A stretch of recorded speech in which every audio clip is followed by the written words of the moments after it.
It'll bring down, hopefully, it'll reduce the amount of head hits there are and that sort of stuff, and which is all good, but this just seemed.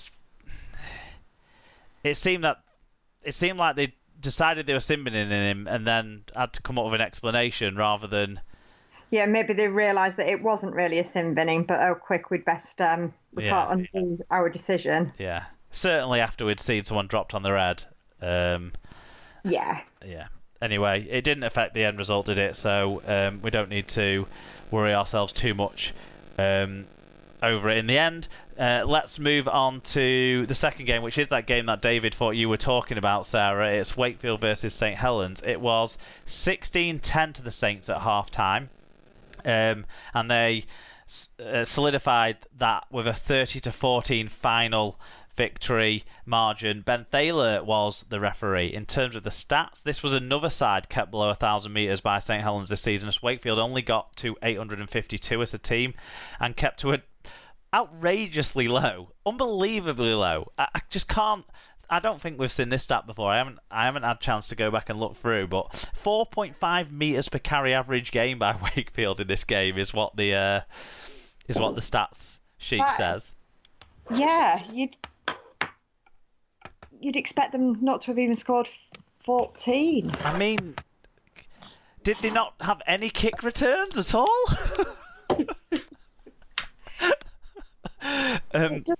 Yeah.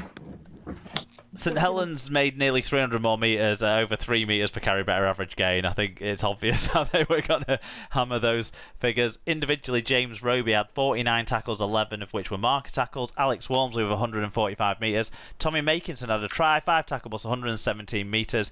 And Mark Percival with 1 try and 109 metres. Unsurprisingly, with those metre figures we talked about, no one hit the stats sheet that we look for Wakefield, unfortunately. In terms of the disciplinary, Sione Matautia got 2 grade B charges, which both carried a 1-match penalty notice, one for a high tackle and one for a dangerous contact. He appealed both of those. He actually was successful in getting the dangerous contact charge downgraded to a grade A. But obviously, because he's gone through the tribunal approach, he had the £500 fine that came with that. He wasn't successful in getting the grading down charge of his high tackle, so that was found to be correct. His 1-match ban will apply, so unfortunately for him, he will miss the Challenge Cup final and a chance to face off against his brother. 1-match penalty notice on a grade B dangerous contact charge for Joe Arundel and Ryan Hampshire, both of Wakefield, and Tommy Makinson was cautioned over other contrary behaviour. Let's hope he wasn't grabbing any knobs again. Well, he wasn't, was he? Because he would have been banned for that. But I don't know what his other contrary behaviour was. Yeah, no, and with that ban, journalists everywhere are not happy, are they? Because there goes their great story of brother playing brother. I know the BBC would have had the interview already set up, and they probably already filmed it. It won't really be usable anymore. So unfortunately, yeah, that there goes that storyline, Sarah. We did get some fan views in though. Yep. So St David said, game before Wembley, very wet away at Wakey. Thaler, ... Not a great win, but we did fine.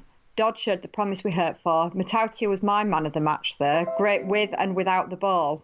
Maybe not quite so great without. Good to see Lee's back. Roll on next week. It's coming home. Come on, you mighty Saints. Ben said, Ben Thaler is awful. The RFL are corrupt, and we still won.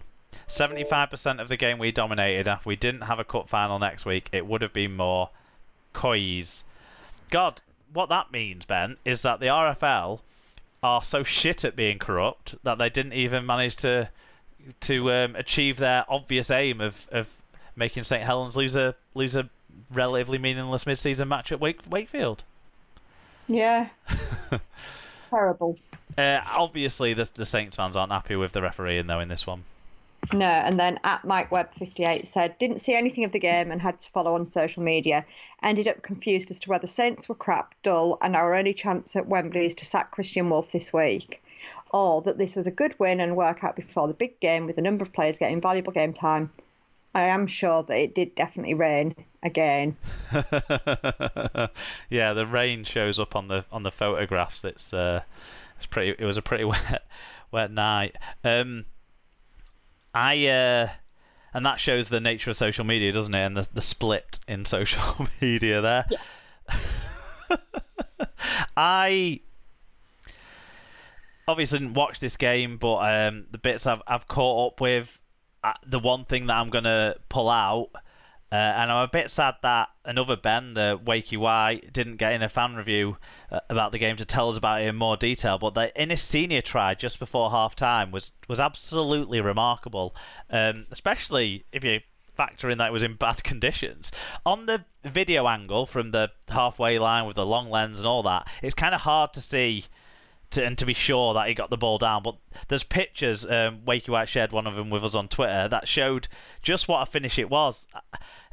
It was one of those finishes where you think, how's he not got something in touch when he looks so low down? Yeah.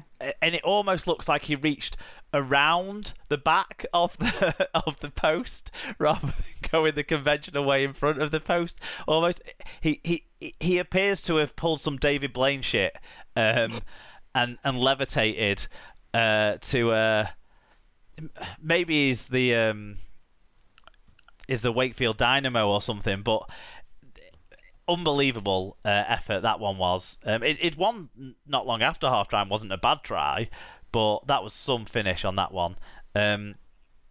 Credit to Saints, the Lachlan Coote try that effectively sealed it, which was assisted by Matautia actually. A good break from him, showing something with the ball in attack. He seemed like more of a player that's there for defence, and when you compare him to Zeb Tyre, that was in that role last year, it was a different type of edge forward, but yeah, in this game there was that moment in attack as well, but it wasn't in the same conversation as remarkableness as the Innis Senior try, Sarah. Yeah, no, it was. I've seen lots of positive comments about it, so it's good for Wakefield then, isn't it? Yeah, he thinks he's Tom Johnston. Well, somebody's got to, haven't they?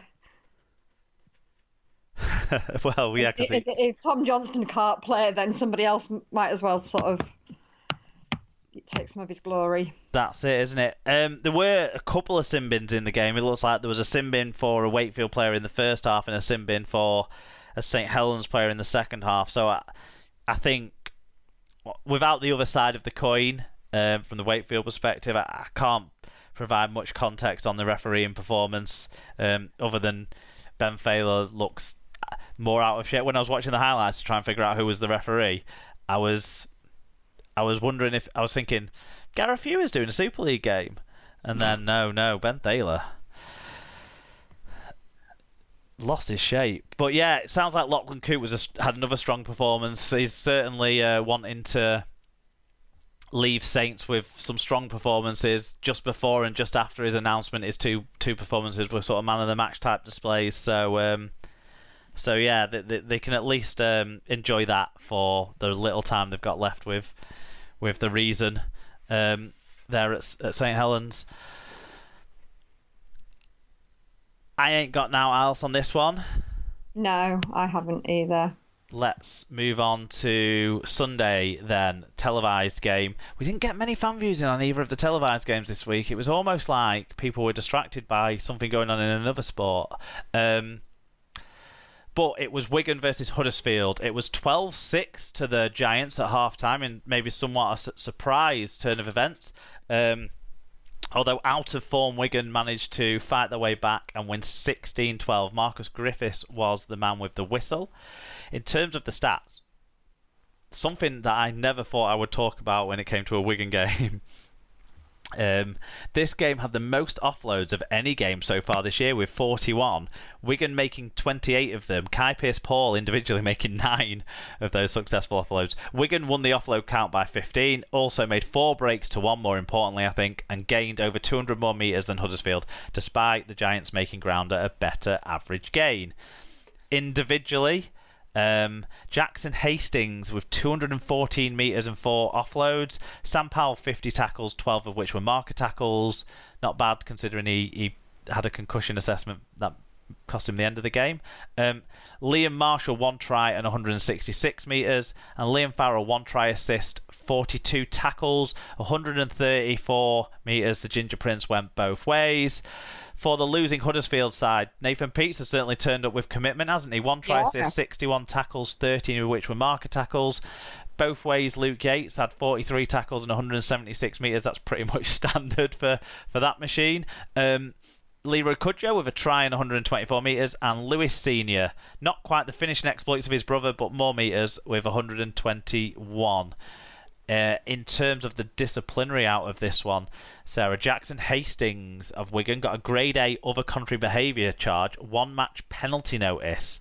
I don't know if you noticed this during the game. I certainly didn't notice it at the time, or even when I watched it back, but it was the incident on Josh Jones where Josh Jones went down holding his face like he'd been hit with a hammer after it. I think there was a bit of an elbow caught him when he was tackling Hastings. Hastings went to pull him up, which is not acceptable. So that's where that one came from. And Joe Greenwood of Huddersfield got a grade C dangerous contact charge, 3 match penalty notice for the incident at the start of the second half when Joe Greenwood and another player both went high on Thomas Luluai and no penalty was given. But the charge is actually Greenwood have basically jumped onto Luluai's back and put all of his weight onto him. So that's one that the match review panel look at, isn't it, with a dim light, and a 3 match penalty notice for Joe Greenwood off the back of that, which is a shame, I think, for him, because he was one of Huddersfield's better performers in this match. Yeah. But that's it from the disciplinary. So what did we get on the fan views? Yeah. So Matt Speakman said, scrappy game and far from our best in both attack and defence against a poor Huddersfield team, but I don't care. I saw my team win a game live for the first time since the weekend we brought our dog home and he's just turned 18 months. Hastings was the difference again, really. He's so good, I have to say it will feel weird next game having everyone sitting together. I'll miss the celebration space next to me. I don't think it'll be that full, Matt, that everyone will be sat together. But we'll see. Carsten said, Huddersfield looked good, but Wigan finally made all their possession work and carved out a win. Yep, and Jen Kay said, much needed win today. Thought the young players did well in Hanley and Kai Pearce-Paul. We started to look more comfortable towards the end, but the sooner we get some players back, the better. Yeah, I think Huddersfield tried to tire out Hastings in the same sort of way that St Helens had successfully done the week before, but Huddersfield just didn't have the same relentless intensity that St Helens could provide, or the support of the bad weather conditions. So Hastings did make a lot of ground in the game and did have some positive involvements as well as making all that ground, which was good considering he's still being inexplicably played at fullback.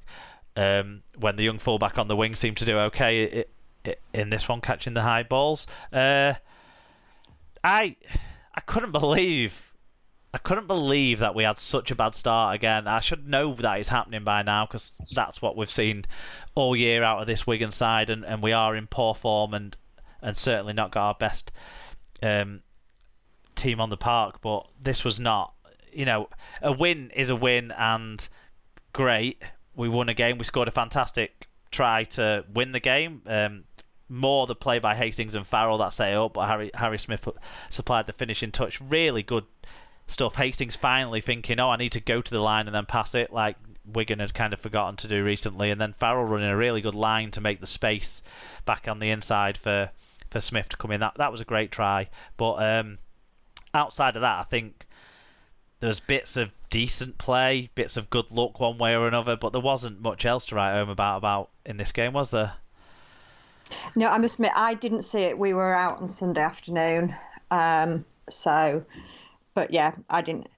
There's nothing that I've heard that makes me think I really must watch that game. No, you didn't miss a great deal, and it's not like a Wigan are out of the slump performance by any means, but it's a positive that Wigan were able to win. I think the back end of the game is another positive to take out from Wigan's point